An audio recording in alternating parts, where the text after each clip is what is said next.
안녕하세요. 제 이야기에 귀 기울여 주셔서 감사합니다.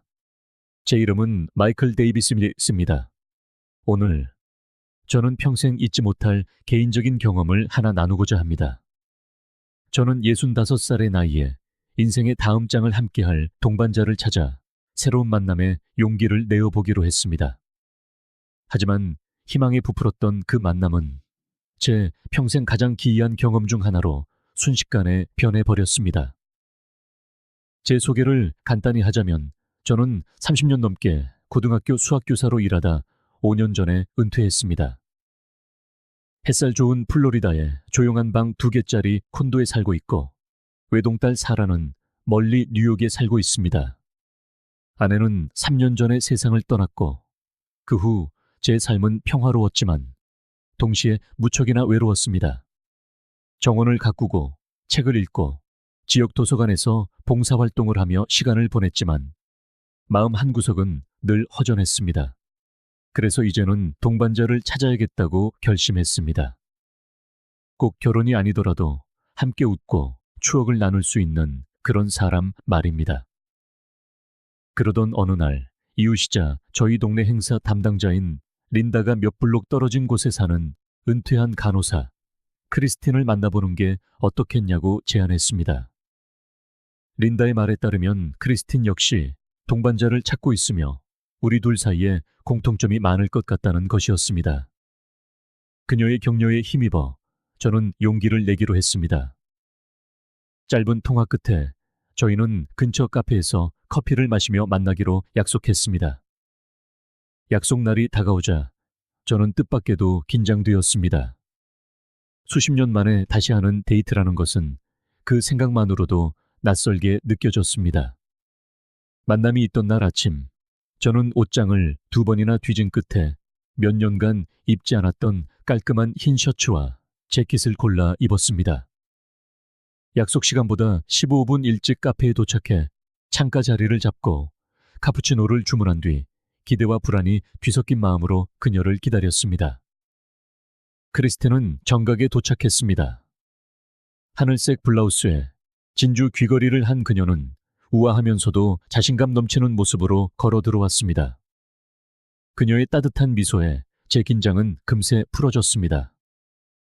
저는 자리에서 일어나 그녀를 맞았고 가벼운 인사를 나눈 뒤 자리에 앉았습니다.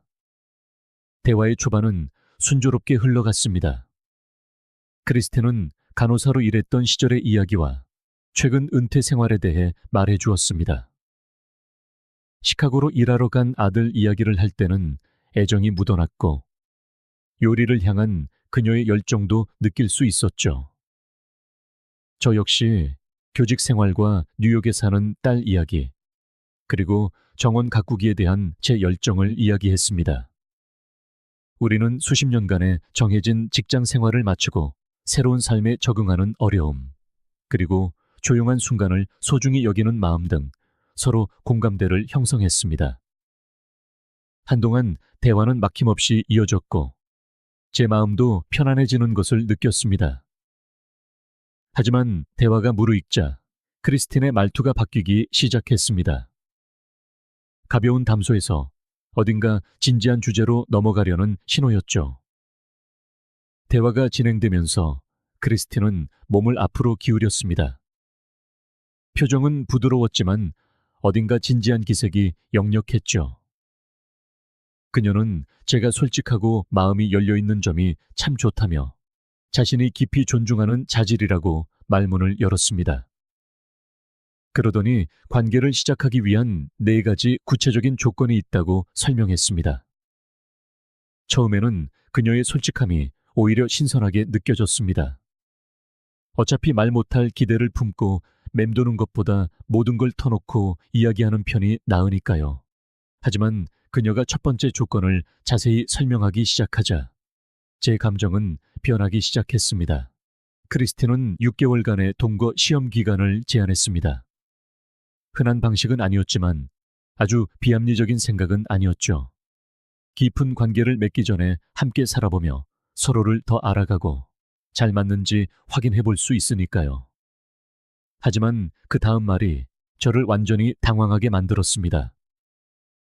이 시험 기간을 시작하려면 제가 공동 계좌에 2만 달러를 예치해야 한다는 것이었습니다. 이 돈은 제가 이 관계에 대해 얼마나 진지한지를 보여주는 성실 보증금 역할을 할 거라고 그녀는 설명했습니다. 만약 시험 기간이 잘 풀리지 않으면 함께 산 기간에 비례해서 일부를 환불해 주겠다고 덧붙였죠. 그녀의 말을 듣는 순간 놀라움, 혼란, 그리고 약간의 실망감까지 여러 감정이 물밀듯이 밀려왔습니다. 2만 달러라니. 적은 돈은 아니었지만 액수 자체가 문제는 아니었습니다. 저를 불편하게 한 것은 그 요구의 본질이었습니다. 마치 진심을 돈으로 측정할 수 있다는 듯 너무나 거래적으로 느껴졌습니다. 저는 아무렇지 않은 표정을 유지하려 애썼지만 머릿속은 복잡하게 돌아가고 있었습니다. 지금 진심으로 하는 말이냐고 끼어들어 묻고 싶었지만 무례하거나 그녀의 말을 무시하는 것처럼 보이고 싶지는 않았습니다. 대신 저는 고개를 끄덕이며 그녀가 계속 말하도록 두었지만 생각은 이미 엉켜버렸습니다. 이것이 그녀 나름의 재정적 보호 장치였을까요? 어쩌면 과거의 상처를 입고 안정을 찾으려는 방법이었을지도 모릅니다. 하지만 아무리 생각해도 이치에 맞지 않았습니다. 관계, 특히 우리 나이의 관계는 신뢰와 상호 존중, 그리고 공유된 가치를 바탕으로 쌓여야지 금전적인 예치금으로 시작해서는 안 된다고 생각했습니다. 저는 그녀의 요구가 유기적으로 발전해야 할 관계를 마치 비즈니스 계약처럼 변질시키는 느낌을 떨칠 수 없었습니다. 시간을 두고 서로를 알아가고 서로의 작은 습관들을 배우고 함께하는 경험 속에서 기쁨을 찾는 과정은 다 어디로 간 걸까요? 이것은 제가 다시 데이트의 세계로 발을 들여놓으며 상상했던 그런 관계가 아니었습니다. 크리스틴이 계속해서 그 이유를 설명하는 동안 저는 이 조건이 그녀에 대해 무엇을 말해주는지 파악하려 애썼습니다. 어쩌면 과거의 관계에서 감정적으로나 재정적으로 이용당했고 다시는 그런 일을 겪지 않기 위한 방어기제일 수도 있겠죠. 하지만 설령 그렇다 해도 제 감정은 변하지 않았습니다. 금전 거래를 기반으로 관계를 시작한다는 생각은 잘못된 것처럼 느껴졌습니다. 그것은 단지 돈의 문제가 아니었습니다. 그 돈이 상징하는 것이 문제였죠. 신뢰와 진심을 보증금으로 증명해야 한다면 그녀가 관계를 어떻게 바라보는지에 대해 무엇을 말해주는 걸까요? 그녀의 입장을 이해하려 노력했지만 생각하면 할수록 의심만 커져갔습니다. 관계란, 특히 우리 나이에는 요구사항 목록을 누가 충족시킬 수 있는지가 아니라 동반자 의식과 이해에 관한 것이어야 합니다. 점점 커지는 불편함에도 불구하고 저는 그녀가 말을 마칠 때까지 끼어들지 않기로 했습니다. 성급하게 결론을 내리거나 그녀를 무시하고 싶지 않았습니다.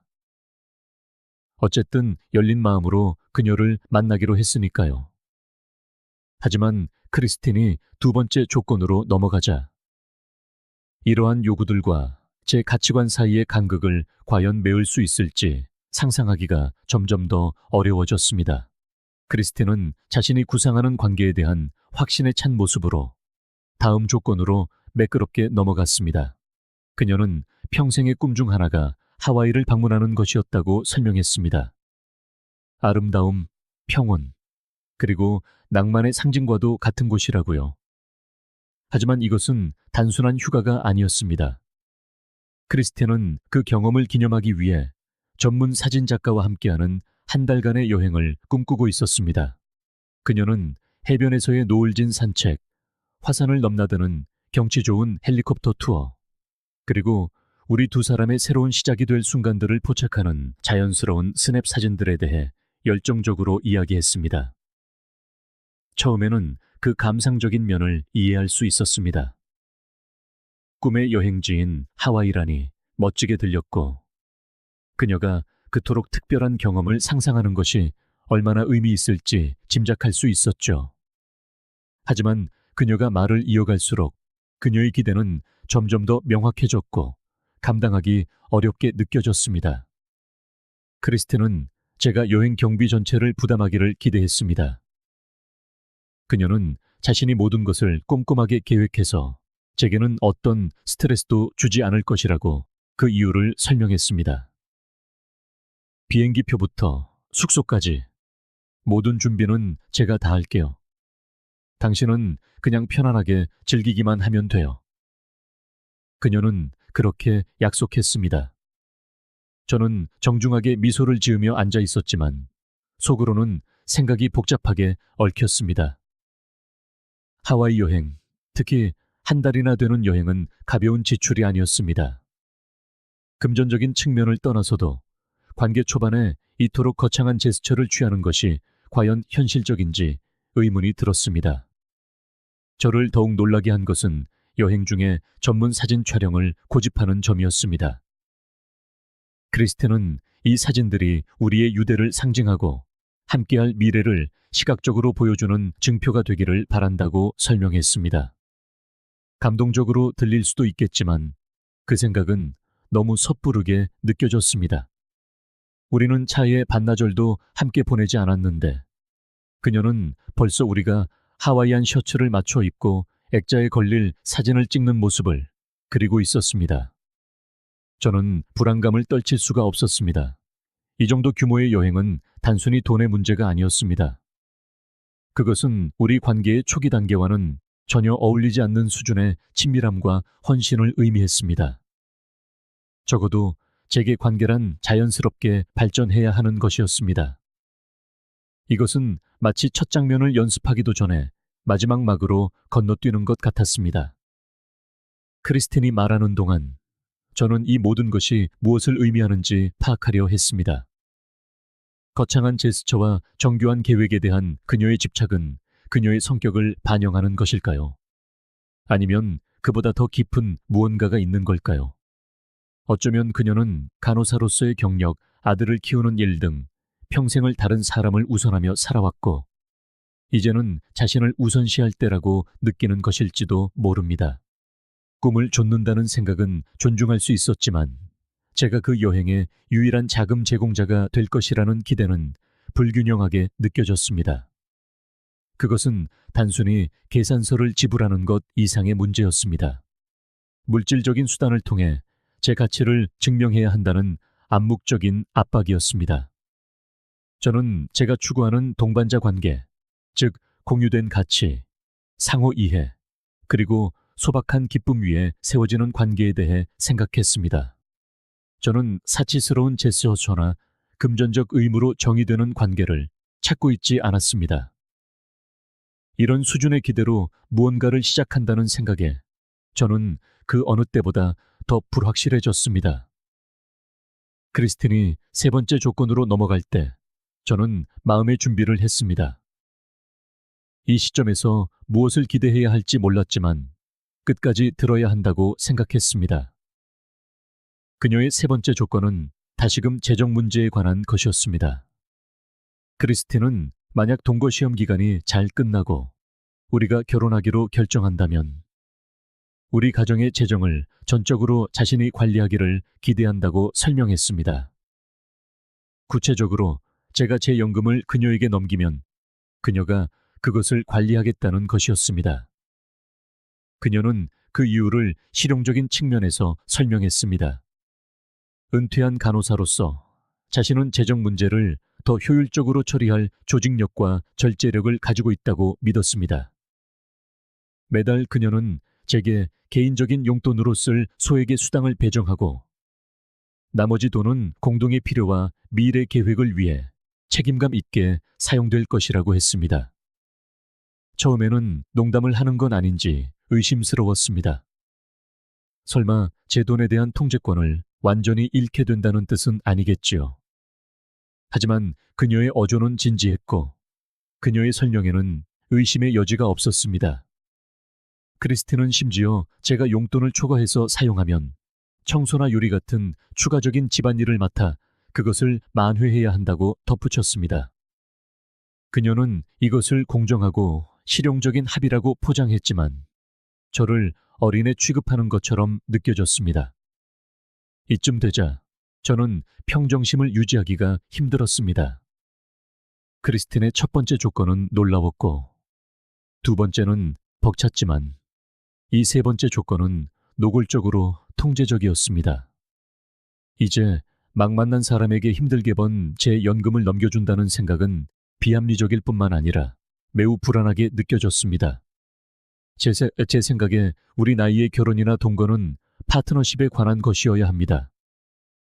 한 사람이 특정 분야, 예를 들어 재정관리 같은 분야에 더 뛰어날 수는 있지만, 그럼에도 불구하고 협력과 자율성을 위한 여지는 있어야 합니다. 재정 통제권을 완전히 포기한다는 생각은 제가 믿는 모든 것에 반하는 것이었습니다. 저는 크리스틴이 어떤 관계를 그리고 있는지 궁금하지 않을 수 없었습니다. 그녀는 관계를 통제력을 행사할 기회로 보는 걸까요? 아니면 이것이 자신을 위한 안정감을 만드는 그녀만의 방식일까요?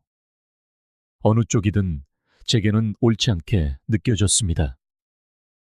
이 시점에서 제 본능은 대화를 끝내고 정중하게 자리를 떠나라고 소리치고 있었습니다.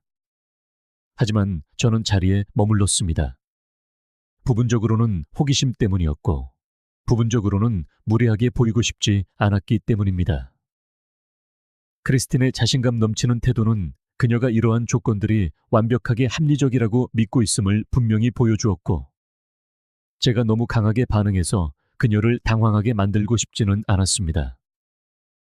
하지만 불안한 마음이 제 속을 무겁게 짓눌렀습니다.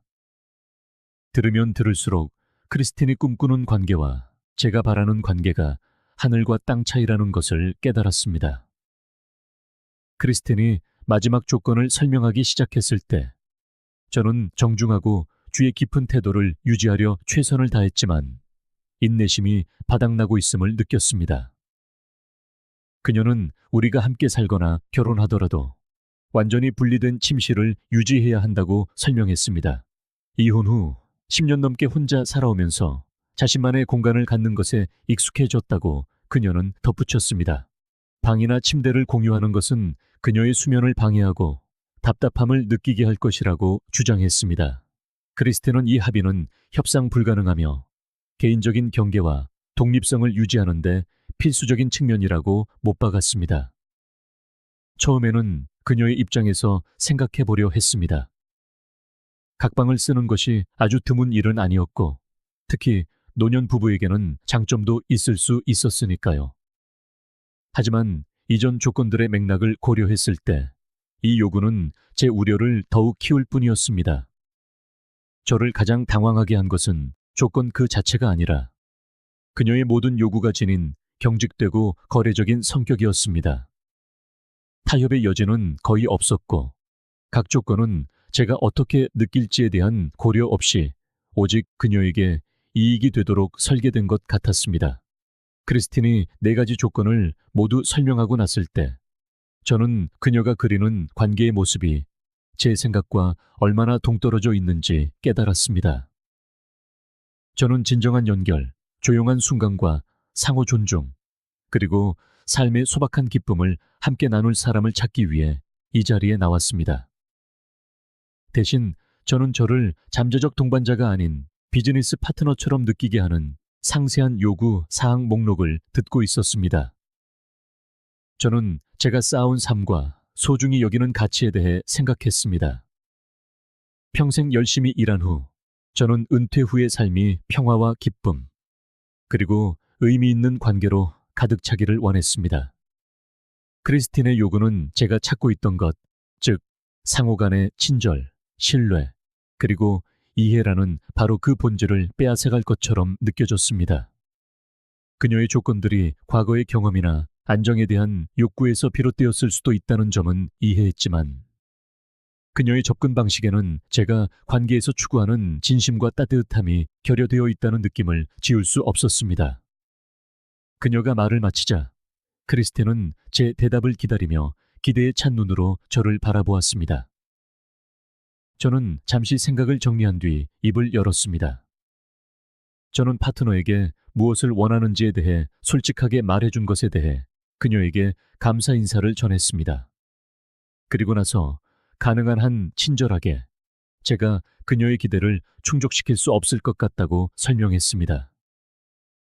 그녀의 표정은 가벼운 놀라움에서 정중한 미소로 바뀌었습니다. 그녀는 더 이상 강요하지 않고 제 대답을 인정하며 고개를 끄덕였습니다. 저는 다른 약속이 있다는 핑계를 대고 서둘러 대화를 마무리했습니다. 카페를 걸어 나오면서 저는 안도감과 실망감이 뒤섞인 감정을 느꼈습니다. 제 가치를 지키고 제게 전혀 맞지 않는 상황을 피했다는 안도감. 그리고 제가 기대했던 만남이 제 예상과 너무나도 달랐다는 실망감이었습니다. 그날 오후 집에 돌아와 저는 베란다에 앉아 차를 마시며 대화를 다시 떠올려 보았습니다. 생각하면 할수록 크리스틴과 저는 결코 잘 맞을 수 없는 사람들이라는 것이 분명해졌습니다. 그녀의 조건들은 어쩌면 그녀의 관점에서는 합리적일지 모르지만 제가 제 자신을 타협하지 않고서는 결코 동의할 수 없는 것들이었습니다. 저는 또한 제 직감을 믿는 것이 얼마나 중요한지 깨달았습니다. 크리스틴의 자신감과 결단력은 어떤 면에서는 존경스러웠지만 그것은 제가 소중히 여기는 가치, 즉 진실함, 겸손, 그리고 무언가를 따로가 아닌 함께 만들어가려는 의지와는 맞지 않았습니다. 그 경험은 제가 진정으로 원하는 동반자 관계가 어떤 것인지에 대해 더 깊이 감사하게 만들었습니다. 만약 제 가치관과 인생관을 공유하는 사람을 찾을 수 없다면 마음의 평화를 타협하느니 차라리 혼자 지내는 편이 낫겠다고 결심했습니다. 고독은 적이 아니라고 저는 스스로에게 되뇌었습니다. 반면에 맞지 않는 관계는 기쁨보다 더 많은 문제를 가져올 수 있습니다. 그 후 며칠 동안 저는 크리스틴과의 경험뿐만 아니라 노년의 데이트가 가진 현실에 대해 성찰하게 되었습니다. 우리 중 많은 이들이 과거 관계의 상처를 안고 살아가고 스스로를 보호하고 싶어 하는 것은 당연합니다. 하지만 저는 진정한 관계는 경직된 요구사항이나 금전적 의무가 아니라 상호 존중, 신뢰, 그리고 공유된 가치를 바탕으로 세워진다고 믿습니다. 인생의 2단계에서 관계의 세계로 발을 내딛는 모든 분들께 제 조언은 간단합니다. 자신의 가치를 알고 직감을 믿으세요. 그리고 당신에게 평화와 행복을 가져다 주는 것, 이에 결코 안주하지 마십시오.